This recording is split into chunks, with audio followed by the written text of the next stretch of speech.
तुझी जी कविता 1 million views गेले, हा 3-4 महिने जे आपल्या महाराष्ट्रात चाललंय, हिंदीमध्ये कविता करतो म्हणून कोणी आक्षेप घेतला नाही का? मी आत्तापर्यंत तरी 3000 एक कविता लिहिल्या आहेत. मराठी संग्रह मी खूप विचार करून करेन की कारण तो मला असं वाटतं ती जिम्मेदारी आहे.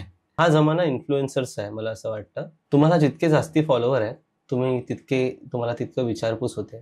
तुला बोलताना मना भासते की नशाही शराबी गुलाबी गुलाबी गुलाबी गुलाबी.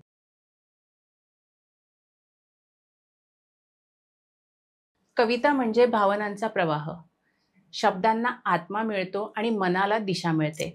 चला तर मग आज आपण आपल्या नव्या पॉडकास्टमध्ये भेटूया अशाच एका कवीला, ज्यांच्या कवितेतून त्यांनी अनेकांच्या मनाला स्पर्श केला आहे. त्यांच्या कवितांमधून उमटते आयुष्याची चव, संघर्षाची जिद्द आणि प्रेमाची कोमलता. चला तर मग जाणून घेऊयात त्यांच्या प्रवासाची गोष्ट थेट त्यांच्या शब्दातून. नमस्कार योगेश. नमस्कार. आणि खूप थँक्यू, धन्यवाद देते तुला की तू इतक्या लांबून प्रवास करून आलास, एवढा वेळ प्रवास करून आमच्या शो मध्ये आलायस, त्यामुळे खरंच मनापासून थँक्यू. आणि तुझ्या कविता इंस्टाग्रामवर मी बघत असते, व्हिडिओ बघत असते. खूप आवडतं मला तुझं काव्य आणि म्हणून विचार केला की म्हटलं तुलाच शोवर बोलूया. त्यामुळे सुरुवात इथनं करते की कविता लिहिणं हे कसं सुचलं? मुळात गोष्ट अशी आहे की म्हणजे मी 8-9 वर्षांपासून कविता लिहितोय. पण माझ्याच कविता मलाच आवडायच्या नाहीत पहिल्या. जसं जसं मी लिहू लागलो आणि मला उमगत गेली ती कविता माझ्या पद्धतीने, माझ्या वेगळ्या स्टाईलने. त्यात एक साधेपणा येऊ लागला कवितेमध्ये. म्हणजे सुरुवात माझी मुळात इथून झाली होती की आमच्या एक गडदे नावाच्या बाई होत्या आम्हाला वर्गामध्ये. 5वी-6वीला मी सरस्वती हायस्कूलमध्ये असताना त्यांनी संस्कार दिले असे की तुम्ही राईम करून आणा शब्द. आणि ते मराठीच्या शिक्षिका होत्या आमच्या. सो राईम करून आणा. सो त्या बाईंनी इतका चांगला संस्कार सुरुवातीला केला, म्हणजे बोलतो ना की रुजू झालं तेव्हा. आणि नंतर हळूहळू ते जे झाड आहे ते मोठं होत गेलं असं मला वाटतं. सो हा सगळा माझा प्रवास सुरू झाला त्यावेळीपासून. तेव्हा मला कळलंही नाही की मी काय करतोय. बाईंनी सांगितलंय म्हणजे करून आणायचंय. कर कर मर मर भर भर असं आम्ही राईम करून गेलोय. आणि कालांतराने त्यांनी सांगितलं आता एक एक शब्द पुढे वाढवायचे. सो कविता ही तिथून आली आहे मला असं वाटतं. पण ती उमगत गेली हळूहळू माझीच मला नव्याने. मग प्रसंगांवरती मी कविता केली असेल काही, किंवा स्वतःच्या काही ज्या भावना आहेत ज्या मला व्यक्त करता आल्या नाही बऱ्याचदा, त्या मी लिहायला लागलो. सो मग त्या सगळ्या गोष्टी आल्या असतील. कविता उमगत गेली अशा पद्धतीने मला. आणि सुरुवात मुळात त्या गडदे मॅडमनी केली. पण त्या बाईंचा मी खूप खूप असं आभारी मानतो. आता मला ते माहिती नाही ते कुठे आहेत काय आहेत. मी प्रयत्न केला होता बऱ्याच लोकांना विचारण्याचा, पण मला काही कॉन्टॅक्ट पण होऊ शकला नाही, कारण शाळा बंद झाली माझी, सरस्वती हायस्कूल. आणि नंतर आमचं काहीच एक सहवासी नाही नंतर त्यांचा लाभला मला. पण आहेत त्या कुठे ना कुठेतरी त्या कवितेमधून अजूनही जगतायत मला असं वाटतंय. सो ही त्यांचे संस्कार आहेत. तरी साधारण काय वय असेल तुझं जेव्हा तू पहिली कविता लिहिली? काय 8वी-9वीला असताना मी 8-9 वर्षाचा असेल. मी प्रार्थना लिहिली होती खूप वेळा आधी. आता मला ती पूर्णपणे आठवत नाहीये. प्रार्थना लिहिली होती. नंतर मग मी साई भजन करायचो. मग सांप्रदायिक भजन करू लागलो. प्रतिपंढरपूर वडाळा आपल्याकडे. प्रतिपंढरपूर वडाळामध्ये असताना तिथे मला वारकरी लोकांचा एक सहवास लाभला. खूप वर्ष आयुष्याचे. तिथे होणारी जत्रा, तिथली लोक, वारकरी मंडळी आपली, माळकरी लोक, त्यानंतर काही बुवा लोक होते तिथे जे हार्मोनियम वाजवत बसलेले असायचे. तिकडे भजन असायचं दरवेळी, कीर्तन करणारी माणसं. सो बऱ्याच लोकांचा संस्कार झाला त्या कवितेवरती. त्याच्याही आधी जर म्हणायला गेलं तर मी साई भजन करायचो आणि कव्वालीचे कार्यक्रम करायचो. काही ग्रुप होते वडाळा गावामध्ये आपल्या. सो तिथे माझं पण तिथे मला शिकता आलं की एखादं गाणं किंवा एखादी कविता जर तुम्हाला मीटरमध्ये लिहायची आहे तर तुम्ही नक्की काय करू शकता. तर साई भजनातून मला हे शिकता आलं की तुम्हाला चाल कोणतीही मिळो, त्या चालीत तुम्हाला लिहिता आलं पाहिजे. मग त्या विशिष्ट चालीमध्ये तुम्ही साई भजन लिहितोय, मग तो एक प्रकार म्हणजे ते तालीम झाली. मग एका सांप्रदायिक याच्यामध्ये बसलो होतो वारकरी संप्रदायाच्या आपल्या मंडळींसोबत भजनाला. सो ते अभंग घेऊन त्याला स्वतःच्या चालीत गायचे. तिथे मी कंपोजिशन्स कशा असतात शिकलो. मुळात मी म्युझिक या सेक्टर म्हणजे मी म्युझिक कधी शिकलो नाहीये, पण गोष्ट अशी आहे की ह्या पण गोष्टी उमगत गेल्या. एक चालीत असलेली कविता आहे, एक नॉर्मली मी मुक्तछंद करतो ती कविता आहे, एक गझल आहे. सो हे मला हाताळता आलं, हा प्रवास राहिला त्या पद्धतीचा. ओके. एखादी व्यक्ती जेव्हा कविता लिहायला लागते तेव्हा त्याची प्रत्येकाची एक निश असते. म्हणजे मोस्टली मी पण कविता लिहायचे, पण मी जेव्हा प्युबरिटी एजमध्ये गेली तेव्हा आपण म्हणतो ना आपल्या हॉर्मोन सिस्टीमला एक वेगळी चालना मिळते आणि मग आपण लिहायला लागतो. बरोबर आहे. तर पहिला जो म्हणजे मला जे वाटलं लिहावंसं ते प्रेमावरचं होतं. तुझी सुरुवात कुठून झाली? माझी सुरुवात प्रार्थना, तू मगाशी प्रार्थनेपासून झाली होती. गणपती बाप्पाची प्रार्थना होती ती. मला वाटलं, मला असं वाटतंय की तोच श्री गणेशा होता आणि आहे बाप्पाची कृपा आहे थोडी त्या गोष्टीवरती. आई सरस्वती कुठे ना कुठेतरी मला ती भेटते आणि येते. ती मला ठाऊक नाहीये, तो एक गूढ विषय आहे असं मला वाटतं की कविता कुठून येते, कशी येते हे कोणच सांगू शकत नाही. मे बी मी सांगू शकत नाही, प्रतिभावंत असतील ते सांगू शकतील, मी नाही सांगू शकत ती, पण ती येते, उमगते. मला असं वाटतं की मी मोस्ट ऑफ ज्या गोष्टी लिहिल्या आहेत त्या प्रेमावर लिहिलेल्या आहेत, हार्टब्रेकवरती जास्ती लिहिलेल्या आहेत, त्यानंतर परिस्थितीवरती जास्ती लिहिलेल्या आहेत. कुठे ना कुठेतरी एक कमी असल्याची जी भावना आहे ती माझ्या आयुष्यात खूप होती, कारण माझं बालपण तसं होतं, खूप स्ट्रगलने भरलेलं. मी तुम्हाला माझं कबरी ऐकवेन. कबरी हे मी लिहिलेलं संग्रह प्रयत्न केला होता की संग्रह लिहीन.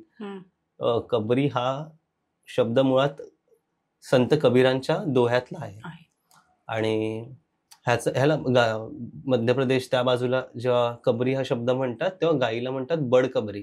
सो तो तसा आलाय, वेगवेगळ्या रंगाची डाग असलेली गाय, धब्बे असलेली. तर त्या कवितेचा सारांशच असा होता की तुझ्या अंगावरती वेगवेगळे डाग आहेत किंवा रंगछटा आहेत, तुझ्यामध्ये एक वेगवेगळे कलर्स आहेत, सो तू तो कबरी आहेस. ओके. तशी ती कविता आहे.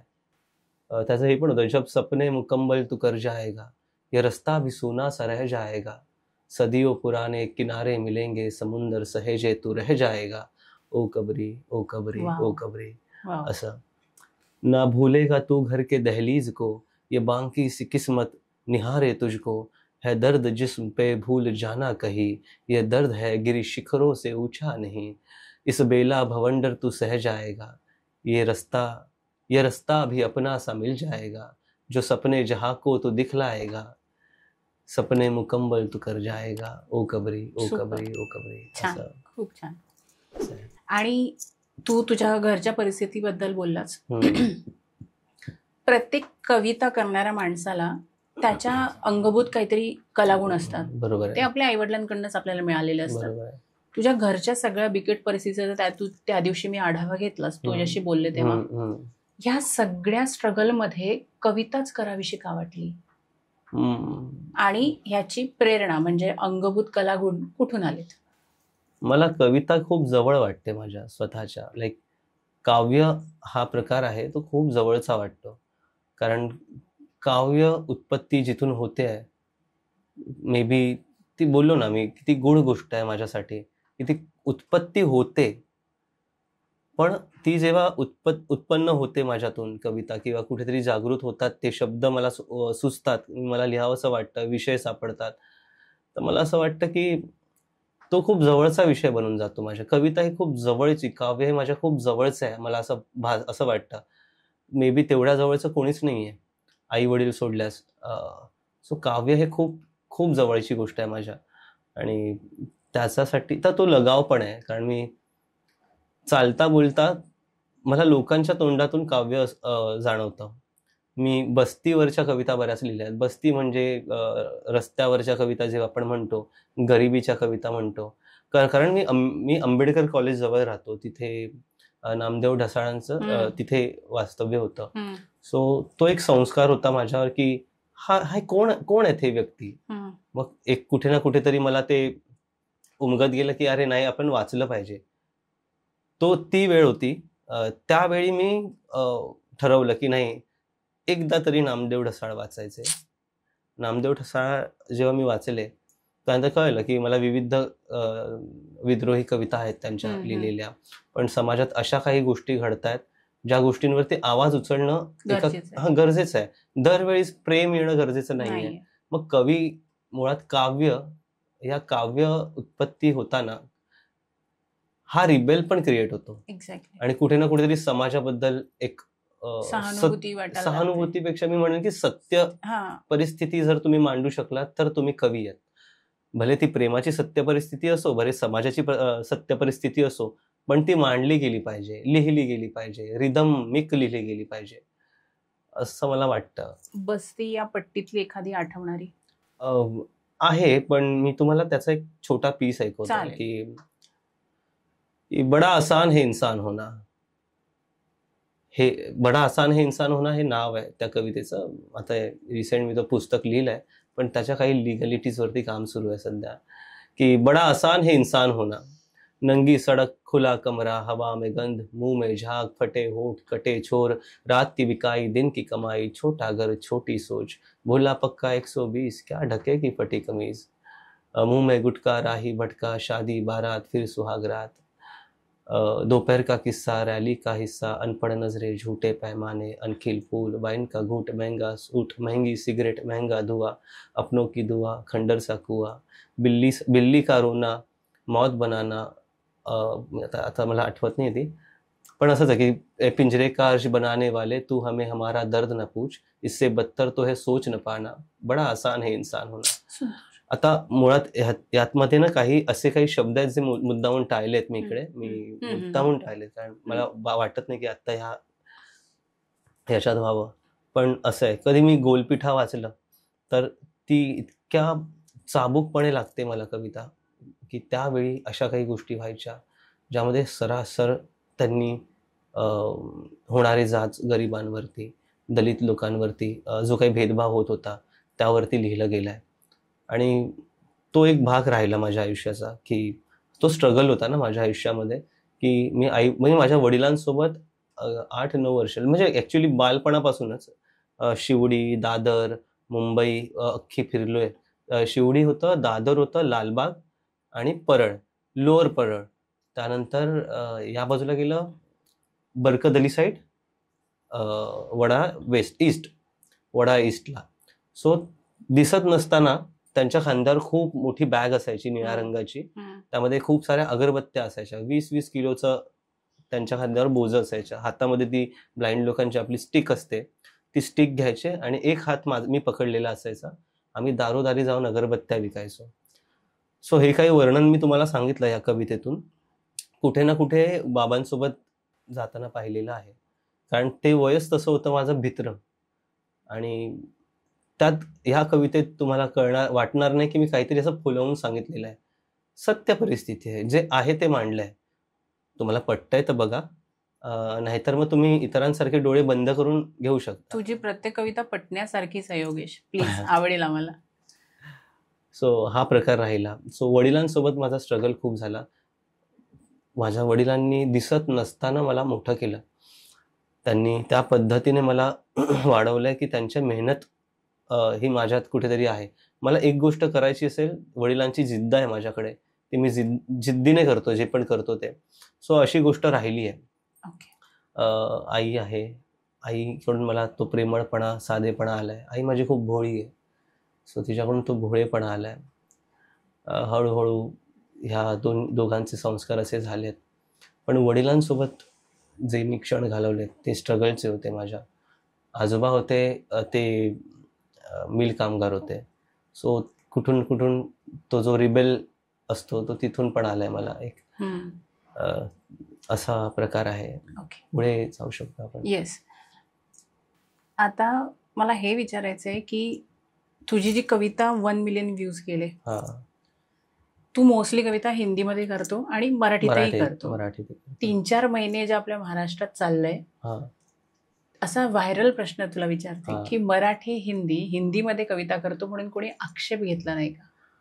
नाही, आक्षेप घेतला होता, पण त्यांना मी तितक्याच आत्मीयतेने समजवलंय की बघा कसं आहे ना, तुम्ही माझ्यासोबत मराठीत बोला, मी तुम्हाला शुद्ध मराठीत बोलतो. माझी भाषा मातृभाषा आहे, ती मला आईसारखी आहे. आणि हिंदी भाषा ज्यामध्ये मला शिक्षण मिळालंय. माझं हिंदी मराठी साहित्य शिकत असताना रुईया महाविद्यालयात होतो मी, तेव्हा हिंदी मराठी साहित्य मला होतं आणि मला खूप आवडायचं. मराठीच्या आमच्या नेवे मॅम होत्या, नेवे मॅडम आणि केदारे मॅडम. हिंदीला महालिंगे सर होते आणि प्रवीण सर म्हणून होते. सो या लोकांनी जितक्याही पद्धतीने म्हणजे संस्कार खूप चांगले आलेत मला. त्यांनी आणि मुळात माझं कॉलेजच रुईया महाविद्यालय, त्यामुळे नाटकांची एक खूप मोठी परंपरा आहे त्या महाविद्यालयाला आपल्या. सो असा प्रकार आहे. तर मराठी रुजत गेली सतत, वाचत गेलो, कादंबऱ्या वाचलेली ऐकलेली माणसं, मग त्यांच्याबद्दलच्या चर्चा, त्यांच्याबद्दल केलेली त्यांनी कार्य, ते सगळ्या गोष्टी माझ्या मनात होत्याच. आणि पुस्तकं खूप आली माझ्या वाट्याला. मुळात रुजू इथूनच झालं की जेव्हा मी सांग सांग भोलानाथ ऐकायचो. माझे आवडते कवी आहेत मंगेश पाडगावकरजी. त्यांनी सांग सांग भोलानाथ ही लिहिलंय, त्यांनी सूरदास ही लिहिलेत, त्यांनी प्रेम म्हणजे प्रेम म्हणजे प्रेम असतं पण लिहिलंय. खूप व्हेरिएशन. मुळात कोकण मराठी साहित्य परिषद तिकडे जायचो, कोमसाप. सो तिथे माझे मित्रमंडळी आहेत बरेच, कवी मित्र आहेत बरेच. सो त्यांच्यासोबत मी जाऊ लागलो की चला जाऊन बघू काय आहे, स्टेज मिळतोय, परफॉर्म करायला मिळेल आपल्याला. तिथे एका खुर्चीवर असे एकदम पाय एकावर एक टाकून असे मोठा मिशीवाले माणूस एक बसलेला, आणि जेव्हा ज्यांना मी टी व्हीवरती पाहिलंय त्यांना आज मी समोरासमोर पाहिलंय, एक कुतूहल क्रिएट झाला. अरे बाप रे, म्हटलं हे नायगावकर आहेत. आणि समोरासमोर ऐकल्यावर कळलं की एक सत्य आणि ती प्रतिभेला जे काही समीकरण असतं सत्याचं आणि प्रतिभेचं, ते समोरासमोर बसलंय. मग त्यांच्याकडून त्यांनी जे काही स्टेजवर आम्हाला सांगितलं की असं करू शकतात तुम्ही अजून किती सर्जनशील व्हायला पाहिजे कवितेबद्दल, मग त्या सगळ्या गोष्टी तिथे मला शिकायला मिळाल्या. त्याचबरोबर तो तर माझा एक भाग होता. मी काही दिवसच गेलो तिथे, काहीच परफॉर्म केलं. पण नंतर हळूहळू डिजिटलायझेशनच्या दृष्टिकोनाने विचार करू लागलो, कारण परिस्थिती अजून ढासळली होती माझी. कारण मला ट्रॅव्हललाही पैसे उरले नाही आहेत बऱ्याचदा. मी कसे बसे करून इथून तिथून अरेंज करून छोटी मोठी कामं करून करायचो. मुळात हिंदुस्थान म्हणजे मी बोललो न्यूज सेक्टर पासून ते मोठे मोठे ब्रँड हँडल करण्यापर्यंत हा माझा प्रवास राहिलाय. आतापर्यंत मी as a copy writer, copy director, junior पासून सिनियर पर्यंत आणि डायरेक्टर लेवलला पोहोचेपर्यंत ह्या बऱ्याच गोष्टी हँडल केल्या आहेत. जसं ब्रँडिंग, मार्केटिंग असेल, ॲडव्हर्टिजमेंट असेल, त्यांचे व्हॉइसवर्स असतील, स्क्रिप्टिंग असतील, जिंगल असतील, ह्या सगळ्या ज्या काही टेक्निकल गोष्टी आहेत किंवा जो लेखनाचा भाग आहे म्हणतो, मी मराठी आणि हिंदी भाषेतच केला. आत्तापर्यंत तो माझ्या आयुष्यात आला.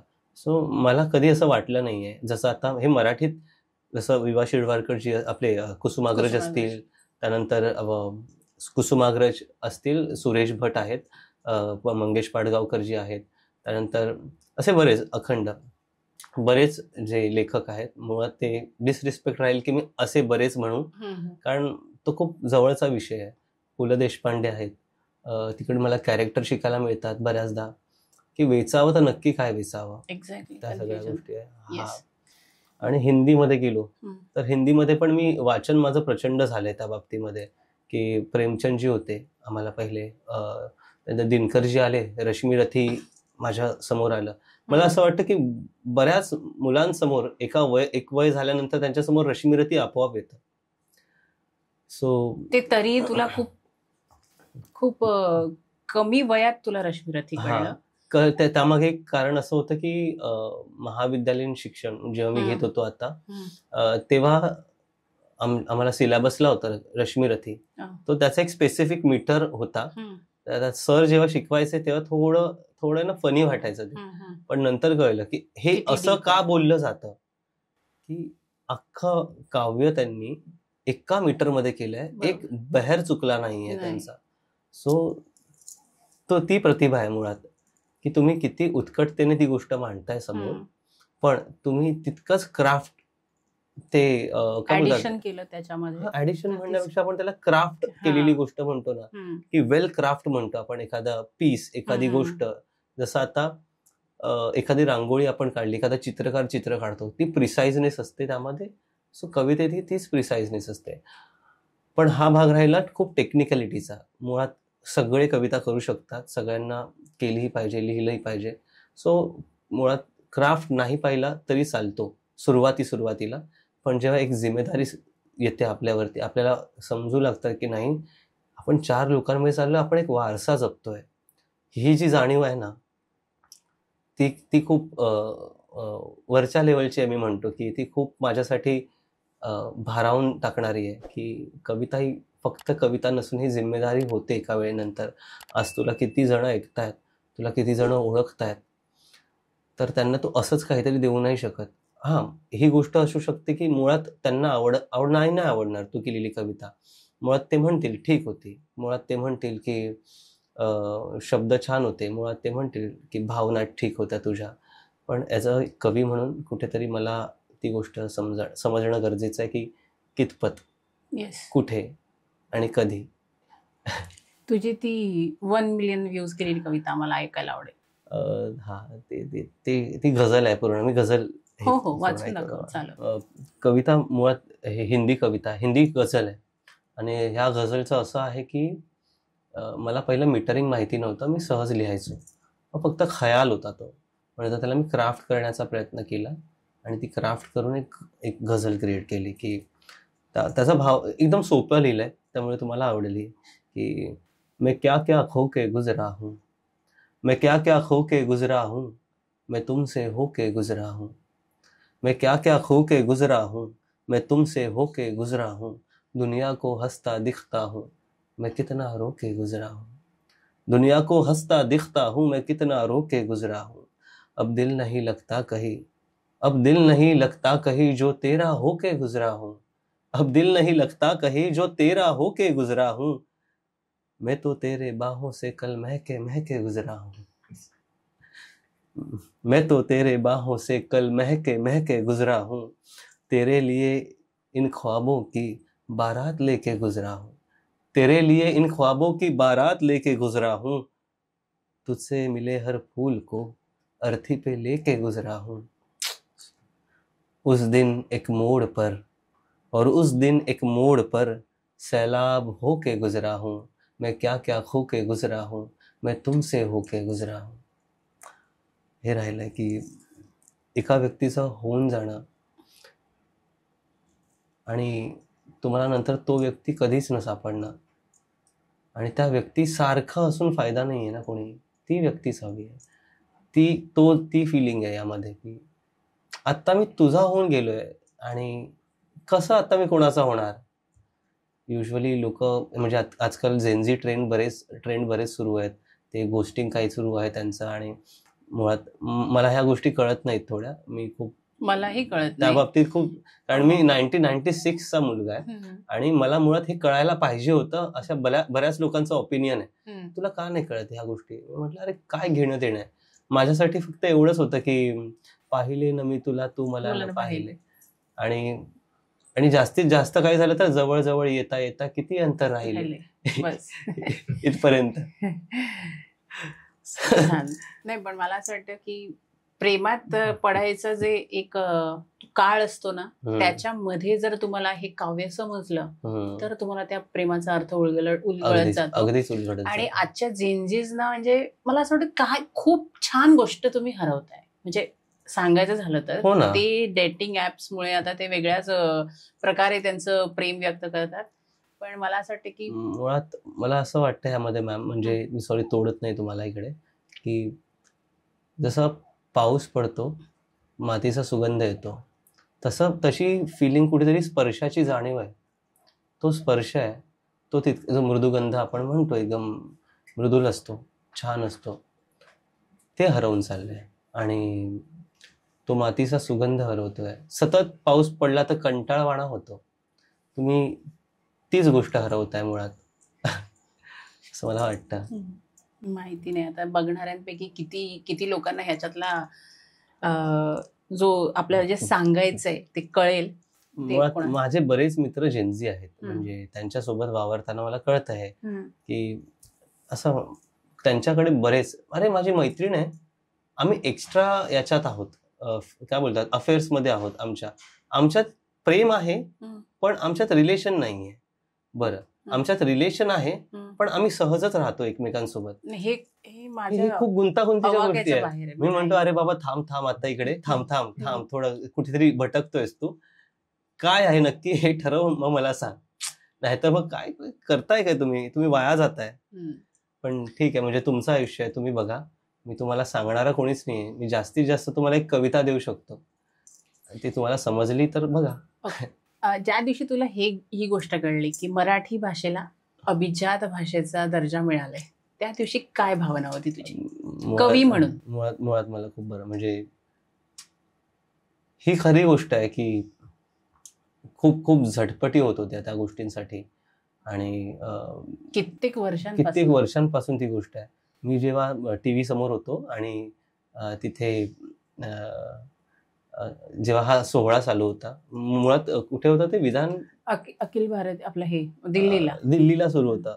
सो आम्ही जेव्हा घरातून बघतोय, मी आईला असं कडल करून बसलोय, म्हणले हे बघ काहीतरी झालंय छान. आई म्हणते काय झालंय, हे काय सुरू आहे? आई शिकलेली नसलेली म्हणून तिला माहिती नाहीये की काय चालू आहे. तिला सांगितलं अगं आई, मराठी भाषेला अभिजात भाषेचा दर्जा मिळालाय. मुळात मराठी भाषा ही पहिल्यापासूनच अभिजात आहे. फक्त तुमचं कागदोपत्री ते झालंय. पण ती फिलिंग थोडी वेगळी होती त्या दिवसाची, की एक प्राऊड मुवमेंट होता स्वतःसाठी. आणि मला हे वाटलं की आता कित्येक पिढ्या आहेत आपल्या पुढे, म्हणजे माझ्या आधी किती पिढ्या होत्या मागे आणि माझ्या नंतर किती पिढ्या असणार आहेत, त्यांना ही जाणीव खूप महत्वाची आहे. ही खूप हलकी लाईन आहे ती जाणीव होण्यासाठी. माझी भाषा, माय मराठी. तुम्ही इंग्लिशमध्ये म्हणाल दिस इज माय मराठी, पण ही माय मराठी कशी जाणवेल तुम्हाला? माय कशी जाणवेल? माय जाणवण्यासाठी तुम्हाला मराठी समजायला पाहिजे. मुळात तुम्ही कॉन्व्हेंट शिका, तुम्ही मिक्स भाषेतलं शिका, तुम्ही शिक्षण कुठेही घ्या, त्या आईचा जो पदर आहे तो जाणवला तुम्हाला ना, तर तुम्ही जगातल्या कुठेही जा, तुम्ही उंच उंच ओढा, तुमचे पाय जमिनीवरच राहणार. पाय जेव्हा तुमचे जमिनीवर राहणार, मी असं म्हणतो की पाय जेव्हा जमिनीवर राहतात तेव्हाच कळतं की आपल्या आईचा पदर आहे आपल्या जवळ, म्हणून ती गोष्ट आहे. एक साधेपणा येतो त्यामध्ये, असं आहे. पुढे कशावर तुझं सध्या रिसेंटली लिखाण चालू आहे, किंवा आम्हाला काय नवीन ऐकायला? मी सध्या कॉर्पोरेट च्या गोष्टी खूप हँडल करतोय. म्हणजे पाहतोय, कारण मी खूप वर्ष आता कामं केली. मी आतापर्यंत 150 वेल नोन ब्रँड सोबत काम करून झालोय as a copy writer, as a copy director. ज्यामध्ये काही चॅनल्स आहेत, टीव्ही चॅनल्स, ज्यामध्ये काही FMCG ब्रँड आहेत. सो लेखन चालू होतं. पण हे जे लिहिता आहे ना, टेक्निकल खूप झालं लेखन माझं इकडे. कारण जेव्हा तुम्ही दुसऱ्यांसाठी लिहित असता तेव्हा डेडलाईन्स असतात, तेव्हा मनमुक्तपणा नसतो. तिकडे क्रिएटिव्हिटी नाही कामी येत तुमच्या, की तुम्ही क्रिएटिव्हच द्या, काहीतरी मिनिमल थॉट द्या, काहीतरी आम्हाला पाहिजे तो त्यामध्ये ऍड करून द्या, असं काहीतरी असतं. सो मग मी म्हटलं बस मला जॉब नाही होत आहे, मी सोडतो. आईला थोडं खोटंच सांगितलं होतं दॅट टाइम, की आई मी ना थोडं काहीतरी वेगळं करतोय, जॉब गेल्या सांगितलं नाही. महिनाभर जॉब गेलेला माझा, आणि घरी असाच येतोय, बाहेर जातोय, थोडा वेळ बसतो कुठेतरी, मग वाचत बसतोय, काहीतरी असं होत आहे. मग एक दिवस मला असं भरवून आलं की आई मी जॉब सोडला. म्हटलं थोडे झालं अपडाऊन्स काही असतील, पण नाही जमत आहे मला जॉब करणं, मला कविता करायची आहे. सो तेव्हा लिहिलेलं की तेव्हा मी समुद्रकिनारी बसलो होतो, आपल्या पार्कात बसलो होतो. छत्रपती शिवाजी महाराज आपला पार्क आहे ना, छत्रपती शिवाजी पार्क आपण म्हणतो, शिवाजी महाराज पार्क, तिथे C5 एक ठिकाण आहे, तिथे आहे. दगडांवरती बसलो होतो आणि मी विचार करतो मिस काय करतोय मी. तर अशीच एक कविता आली की रोज संध्याकाळी जेव्हा ऑफिस सुटते राणी, मुंबईच्या चौपाट्यांचे धुंद होते पाणी, माझ्या CTC मधला थोडा हिस्सा तुझा होऊन जातो, मन मारून जगणारा मी तुला जगू पाहतो, तुझ्यासाठी घेतो राणी गुलाब मोगरा चाफा, माझ्यासाठी निघतो तुझ्या नखऱ्यांचा ताफा. आणि सो ही जी राणी आहे ती कविता आहे दॅट टाइम, त्या मोमेंट, अशी ही कहाणी आहे तिची. सो त्या कवितेसोबत माझं हे बोलणं सुरू आहे की तूच आहेस आता, कोण आहेस ती. एक आयुष्यात मुलगी होती माझ्या. 3-4 वर्ष आम्ही खूप चांगलं सोबत घालवले. ॲज एक मैत्रीण म्हणून खूप माझ्या छान आयुष्यात तिने रंग भरले होते. मला सवय झाली होती त्या मुलीची. आणि कालांतराने कोविड आणि ह्या सगळ्या गोष्टी जेव्हा घडल्या तेव्हा दुरावे झाले आणि मग आमचं बोलणंच बंद झालं. नंतर ती पण डॉक्टर शिकायला गेली आहे कुठे आणि त्याचा डॉक्टर असेल मे बी. मी खुश आहे तिच्यासाठी. ती जिथे पण आहे खुश आहे. सो मला असं वाटतं की प्रेम हेच आहे. प्रेम पकडणं नाहीच आहे. प्रेम त्या व्यक्तीला मुक्त सोडणं आहे. तुम्ही कोणत्याही व्यक्तीला त्याचं व्यक्ती स्वातंत्र्य कधीच हिरावून घेऊ शकत नाही. तुम्ही जोर जबरदस्तीने कधीच कोणाला जवळ ठेवू शकत नाही. तो पक्षी पण असतो पिंजऱ्यात, तर आपण जास्ती चिवचिव करत असतो. सोडून बघा. जर तुम्ही तसं मुक्त ठेवलं असतं घरामध्ये तर मे बी ते पक्षी तुमच्याकडे परत आलं असतं दाणे टिपायला. ही भावना. खूप खूप सुंदर आणि खूप छान गोष्ट बोललास तू. कारण मोस्टली प्रेम करणारा असं असतं की प्राप्ती, समोरच्या व्यक्ती आम्हाला प्राप्त झाला पाहिजे, पण प्रेम ते नाहीये. प्रेम स्वातंत्र्य आहे. समोरच्याला स्वतंत्र सोडा. तुम्ही सोडलं की ते प्रेम तसंच राहतं, अबाधित राहतं. मला असं वाटतंय की व्ह्युअर्सला कळेल आपण काय बोलतोय. त्यातला एखादा सुंदर प्रेमाचा विषय. कारण आजकालचं प्रेम म्हणजे मला तू हवीच आहे, मला तू हवाच आहेस, तू मला हवाच आहे, हे की आपण मग नाही म्हटलं किंवा नकार दिला तर मग वेगवेगळ्या गोष्टींकडे विषय वळतात. बरोबर आहे. ओके, मग आता आम्हाला तुझा काव्य संग्रह कधी बघायला मिळेल? लवकरच. रादर तुझ्या अजून किती कविता लिहून झाल्या आहेत? मी आतापर्यंत तरी 3000 कविता लिहिल्या आहेत. काय बोलतोस? पण त्यातल्या काहीच कविता आहेत ज्या मला असं वाटतं की मी ह्या छापल्या पाहिजेत. आता मी 100 कविता बाजूला काढून ठेवल्यात. हिंदी संग्रह आहे सुरुवातीला. मराठी संग्रह मी खूप विचार करून करेन की, कारण तो मला असं वाटतं ती जिम्मेदारी आहे. त्यामुळे हिंदी संग्रह मी ऑलरेडी लिहिलाय. आणि साहित्य शिकत असताना कुठे ना कुठेतरी जास्ती संस्कार त्या भाषेचे पण झाले माझ्यावर. मग कार्यक्रम मी केले, ज्या ग्रुप्समध्ये गेलो तिथे हिंदी भाषिक जास्ती मिळाले. त्यांचं काव्य टेस्ट वेगळी होती आणि मग एक्सप्रेस होताना त्यांच्यासमोर तसंच झालोय मी. सो तो हिंदी.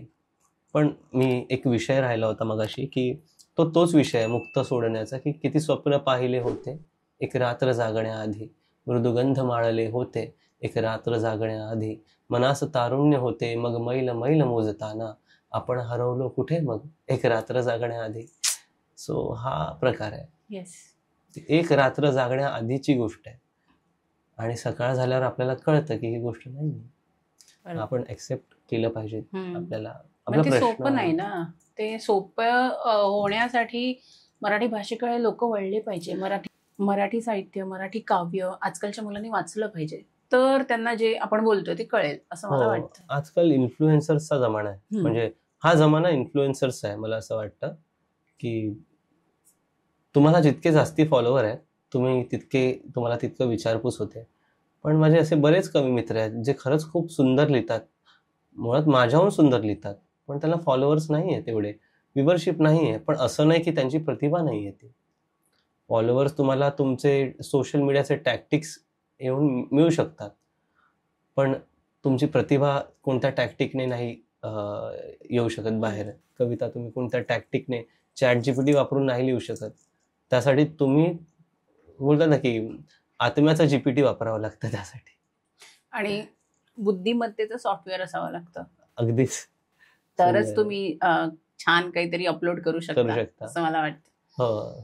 ओके, खरं तर हा प्रश्न चुकीचा आहे. कारण जे साहित्य लवर आहे किंवा काव्य लवर आहेत मराठी भाषेच मधलं, कारण मी पण एका साहित्यिक घरातनं बिलॉंग करते, हा प्रश्न खरंच चुकीचा आहे, कन्फ्युजिंग आहे. पण तरी तुला विचारते, तुझ्या आवडीचा कवी किंवा लेखक आपल्या मराठी साहित्य परंपरेतला कोण आवडतं तुला, किंवा कोण जास्त भावतं? मला तर मंगेश पाडगावकरच आवडतं. मी पहिलं सांगितलं, कारण बोलतो ना मी माझं बालपण अख्खं त्या व्यक्तीने हे केलं यार. सांग सांग भोलानाथ पासून ते प्रेम म्हणजे प्रेम असतं, आमचं तुमचं अगदी सेम असतं.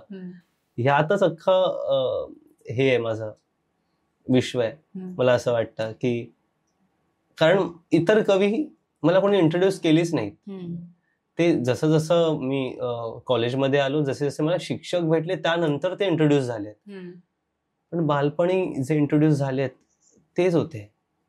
मी पुस्तकं काय लहानपणी काय मी खूप बॅकबेंचर होतो. मला शिक्षण जमायचं नाही एवढं, कारण स्ट्रगलच तेवढे होते. मला काम करण्यात रुची होती, कारण तिथे पैसे मिळायचे. मला माझं घर चालायचं, थोडं हेल्प करायचो लोकांना, घोडासायकल घेऊन जाऊन आम्ही गाड्या धुवायचो.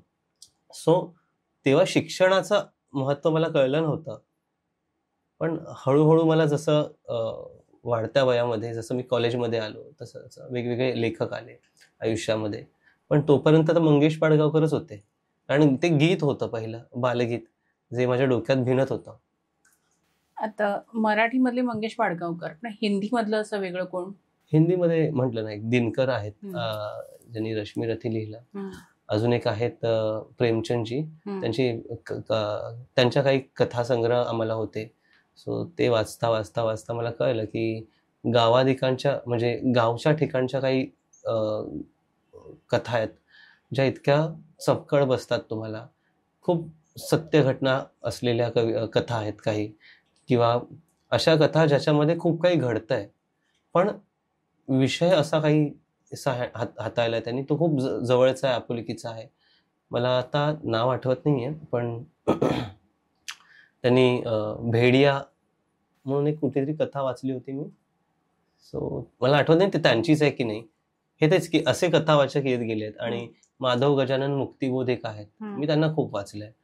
मग त्यानंतर फैज अहमद फैज जी असतील, जॉन एलिया जी असतील, त्यानंतर आत्ताच्या काळात जर बघायला गेलं तर काय बोलतात त्यांचं नाव, अली झुरीन म्हणून आहेत, आणि खूप सारे आहेत. मुकेश आलम म्हणून एक आहे, ते आत्ताही आहेत, मुळात ते पाकिस्तानचे आहेत.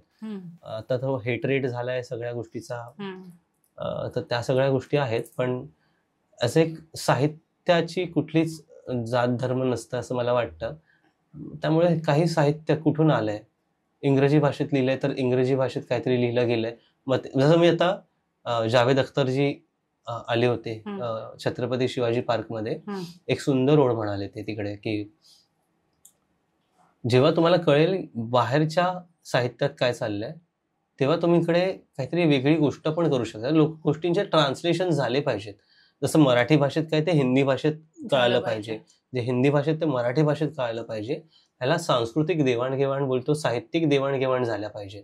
मी पुढे जाऊन असं म्हणेन की ह्या सगळ्या गोष्टींचं इंग्लिशमध्येही अनुवाद झालं पाहिजे, जेणेकरून आपलं टॅलेंट हे ग्लोबली रेकग्नाइज झालं पाहिजे. जसं आता आम्ही रुमीच्या इंग्लिश पुस्तकं खूप आहेत, हिंदी पुस्तकं पण आहेत बऱ्याच ह्याच्यात. रुमीचे कोट्स येतात, हिंदी पुस्तक. रिसेंटली मला कोणीतरी ते गिफ्ट केलं होतं, आणि खूप चांगल्या पद्धतीने. मी इंग्रजी कधीच वाचत नाही मुळात, पण ह्या जावेद अख्तरजींनी बोललेल्या एका गोष्टीमुळे ती वाचलं गेलं पाहिजे. तर मग ते एक सवय लागली आता.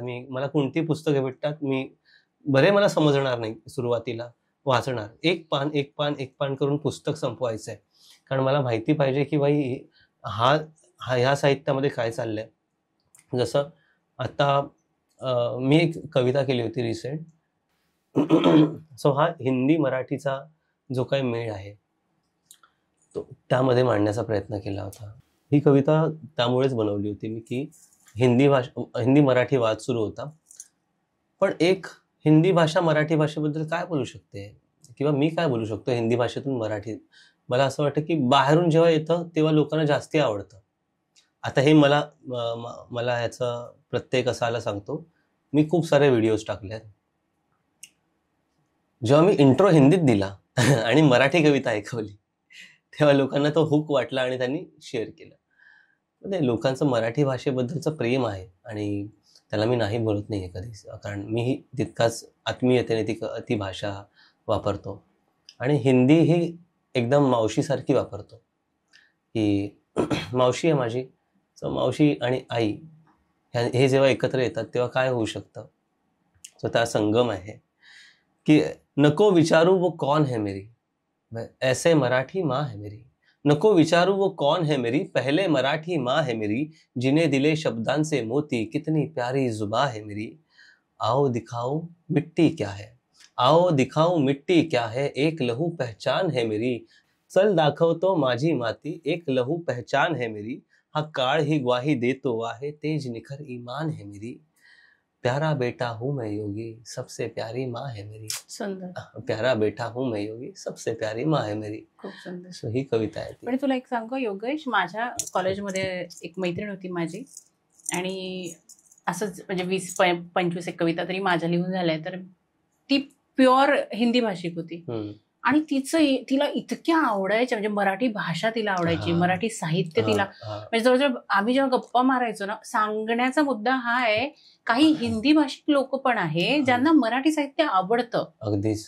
तसंच व्हाईस वर्सा होऊ शकतं. जे मराठी साहित्यिक आहे, जे मराठी लिहितात वाचतात, त्यांना हिंदीही आवडूच शकते. की मला असं वाटतं साहित्याला किंवा काव्य संप्रदेला भाषेचं बंधन नको, नसायलाच पाहिजे. खरं तर खूप मोठं जाळं आहे ते, आणि ज्याला जिथे जो रमतो तिथे त्याला रमायला दिलं पाहिजे. ह्याच्यात भाषावाद नको, मला असं वाटतं. भाषावादची गोष्ट नाही, की तुम्ही तुमच्या मनातून जी भाषा निघते ती भाषा. खरंच, अगदीच अगदीच असं आहे.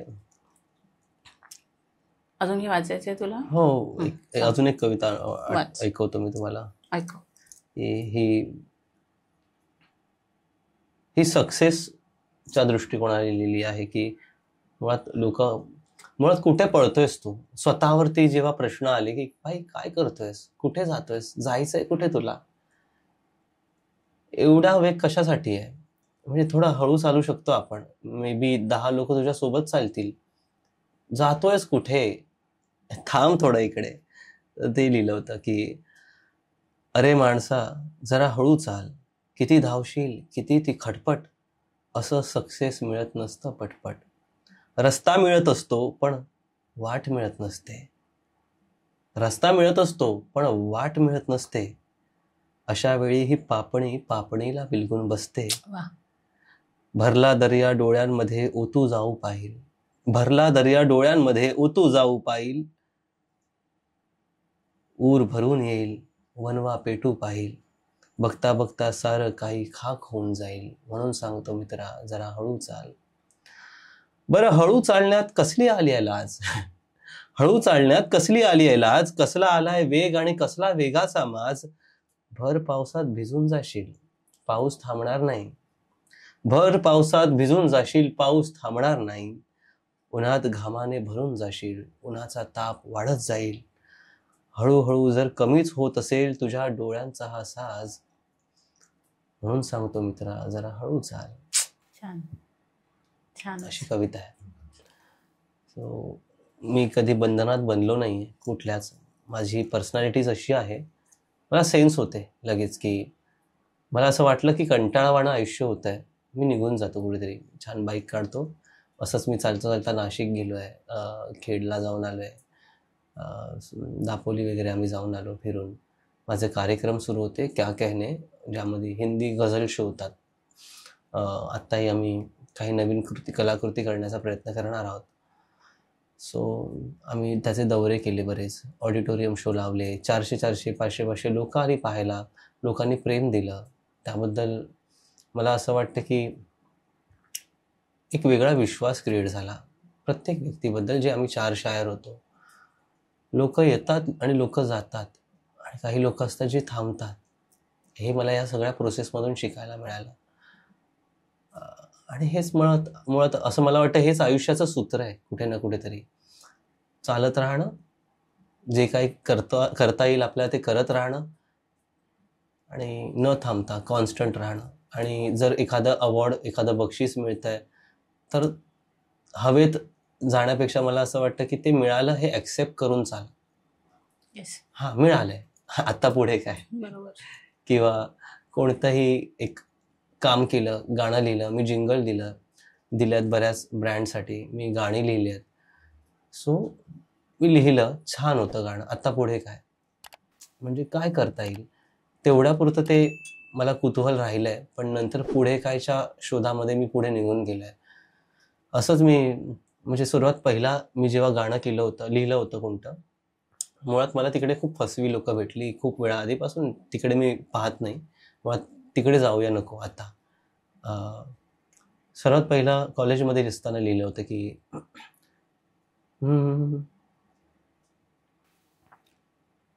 गुलाबी गुलाबी गुलाबी गुलाबी गुलाबी, तुला बोलताना मना भासते की नशाही शराबी. गुलाबी गुलाबी गुलाबी गुलाबी, का धुंदीत चाले हे प्रेमाचे नाते,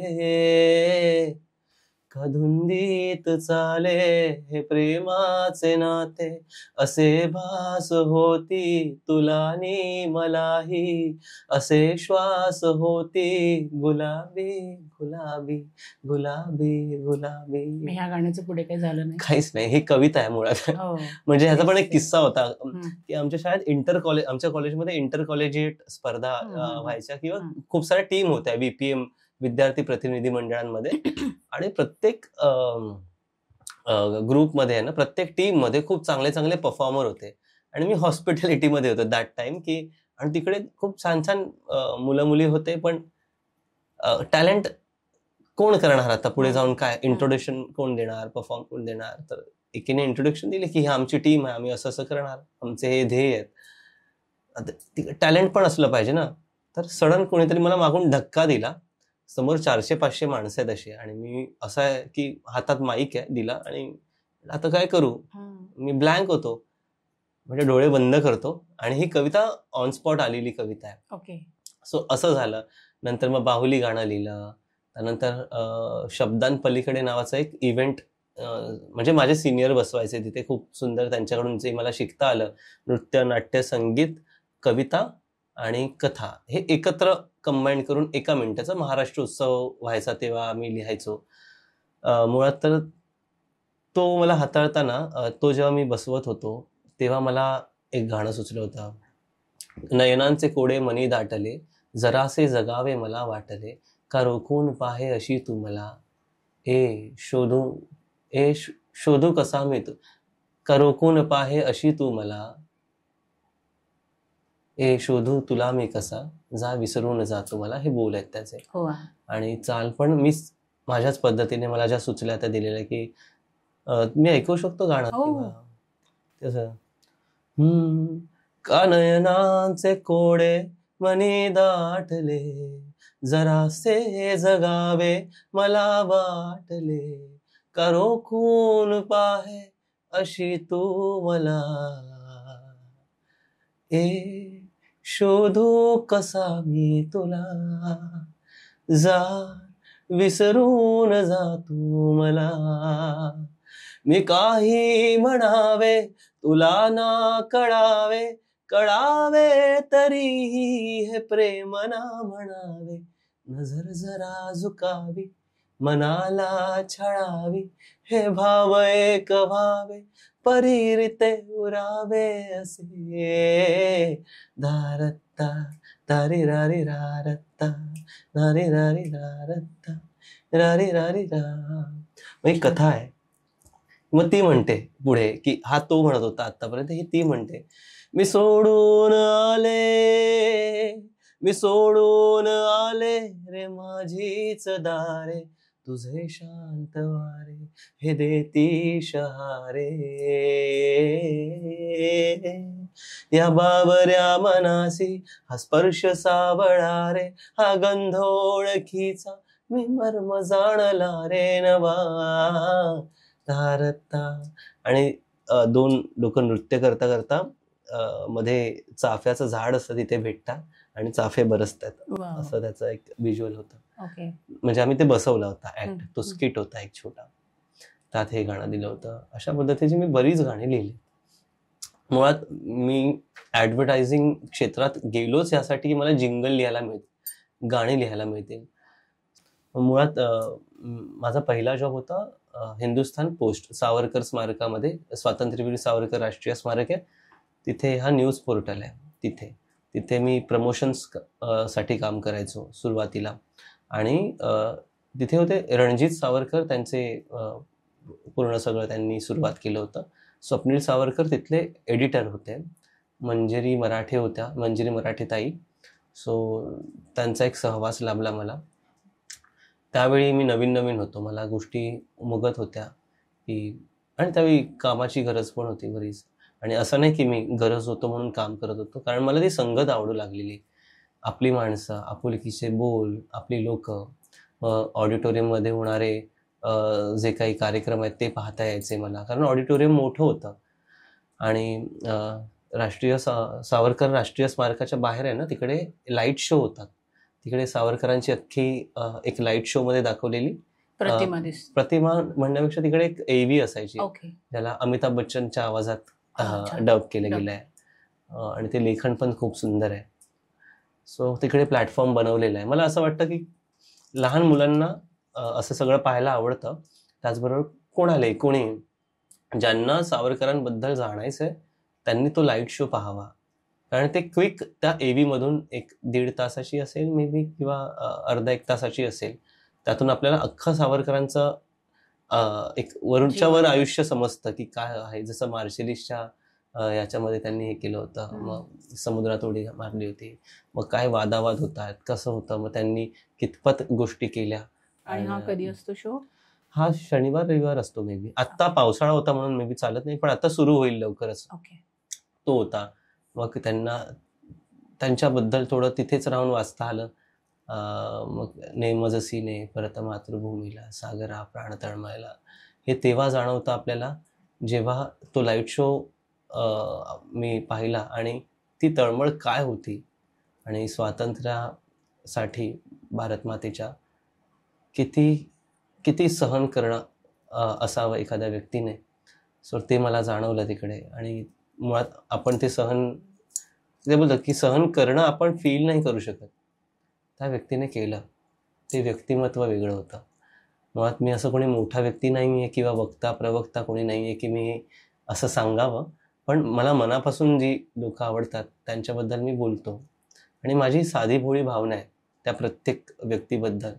मुळात तो गांधीवाद असेल, गांधी सावरकरवाद, किंवा काही, प्रत्येकजण आपापल्या पद्धतीने चांगलेच आहेत मला असं वाटतं. पण सावरकर हे खूपच जवळचे वाटतात मला बऱ्याचदा. मुळात हे रायटिस्ट लेफ्टिस्टवाल्या गोष्टीच नाही आहेत, पण सावरकर खूप जवळचे वाटतात, कारण ते साहित्य मी वाचलंय, त्या लोकांसोबत राहिलोय असं आहे. आणि गोष्ट अशी आहे की त्यानंतर माझा दुसरा जॉब होता, जो मी ॲडव्हर्टायझिंग एजन्सीमध्ये, एक फर्स्ट ॲडव्हर्टायझिंग एजन्सी होती, तिथे करत होतो. तिथे मला चांगले मेंटॉर लाभले दॅट टाइम, की रविकांत बंका. रवी बंका हे असा व्यक्ती आहे जो मार्केटिंग पर्पजने खूप चांगल्या गोष्टी हे करतात. त्यांनी रुरल मार्केटिंग ही ऑलमोस्ट कोळून प्यालेत ते. सो रुरल मार्केटिंगसाठी रवी बंका हा माणूस खूप चांगला वाटला. त्यांनी मला बऱ्याच गोष्टी तिथून शिकवल्या. ते MD होते आमचे. सो त्यांच्या हाताखाली आम्ही कामं करत होतो. तिथे मला अजून एक सहवास लाभला, तो म्हणजे अमित गुप्ता, जे आमचे कॉन्टेंट डायरेक्टर होते, कॉपी डायरेक्टर होते. सो त्या व्यक्तींनी बरेच फिल्म शूट केल्या ॲडव्हर्टायझिंगच्या. त्यानंतर KK असतील, सुशांत सर असतील तिकडेचे. सो त्यांचा एक चांगला सहवास लाभला मला. त्यांच्याकडून कळलं मला की क्रिएटिव्हिटी ही अशीही वळवली जाऊ शकते. त्यानंतर असे बरेच माणसं आलेत माझ्या आयुष्यात ज्यांनी मला काही ना काहीतरी शिकवण दिली आहे. जसं त्यानंतर मी कोशंट कम्युनिकेशनमध्ये गेलो, तिथेही ॲडव्हर्टायझिंग होती, तिथेही चांगले ब्रँड होते. तिथे प्रिंटसाठी जास्ती कामं व्हायची, तिथेही मला चांगले कॉन्टॅक्ट लाभले. त्यानंतर द स्मॉल बिग आयडियामध्ये गेलो, तिथेही चांगले कॉन्टॅक्ट लाभले आहेत मला, की मनीष सर म्हणून होते तिकडे, की त्यांनी मला चांगल्या पद्धतीचं गायडन्स दिलं. आणि मला असं वाटतं की हा जो काही सेक्टर आहे ॲडव्हर्टायझिंगचा, ॲज अ कॉन्टेंट डायरेक्टर मी चांगलं हाताळलं आहे. एखादं कॉन्टेंटचं आयडिएशन सुरू होतं, एखादं कॉन्टेंटचं किंवा कोणत्याही पद्धतीच्या प्रोडक्ट्सचं FMCGमध्ये असेल तर ते आयडिएशन डेक क्रिएट करण्यापासून ते आयडिया एक्झिक्यूट करण्यापर्यंत ह्या एजन्सीज असतात मागे. आणि मला असं वाटतं मी टॉप ज्या काही लीड एजन्सीज आहेत त्याच्यामध्ये काम करून झालं आहे, जे आपापल्या क्षेत्रात खरंच छान काम करत आहेत. सो हा सगळा सहवास लागला. पण ही गोष्ट जेव्हा जाणवली की जेव्हा मी जॉब कल्चर सोडलाय, श्रेयस नावाचा माझा मित्र आहे, तो येऊन बोलला की हे तू सगळ्या ब्रँडसाठी करायचास, तू स्वतःसाठी कधी करणार. सुशांत नावाचा माझा एक मित्र आहे, एथिक वरती चालणं आणि कॉन्स्टंट एका गोष्टीवर राहणं मला त्या व्यक्तीकडून शिकायला मिळालं. जसं रुईया महाविद्यालयात बरेच आजी विद्यार्थी आहेत ज्यांनी मला चांगलं ट्रीट केलंय. काही असे पण आयुष्यात हे आले की मला तिकडे अगदी तोंडावर पडल्यासारखं फील झालंय. मला चांगली माणसं जेवढी भेटली आहेत, वाईट माणसंही तेवढीच भेटली आहेत. भले ते आर्थिकरित्या कुठे कुठे हे असो किंवा कुठे कुठे मिसगायडन्स असो, बऱ्याच लोकांनी केलं. पण आत्ता जे काही लोक आहेत, जसं कमी कमी होत गेली लोक, आता जो एक स्पेसिफिक ग्रुप आहे माझ्याकडे तो खूप छान आहे आणि ती लोक मला खूप आपुलकीची वाटतात आणि मे बी मी त्यांच्यातच असतो रमलेला. हां, तसा इंट्रोवर्ट माणूस आहे मी खूप. पण जेव्हा स्टेजवर असतो किंवा कविता ऐकवण्याची किंवा लिहिण्याची जेव्हा गोष्ट येते तेव्हा काहीतरी एक वेगळा फील होता. आणि आपण पॉडकास्टच्या शेवटाकडे आलोय. हां.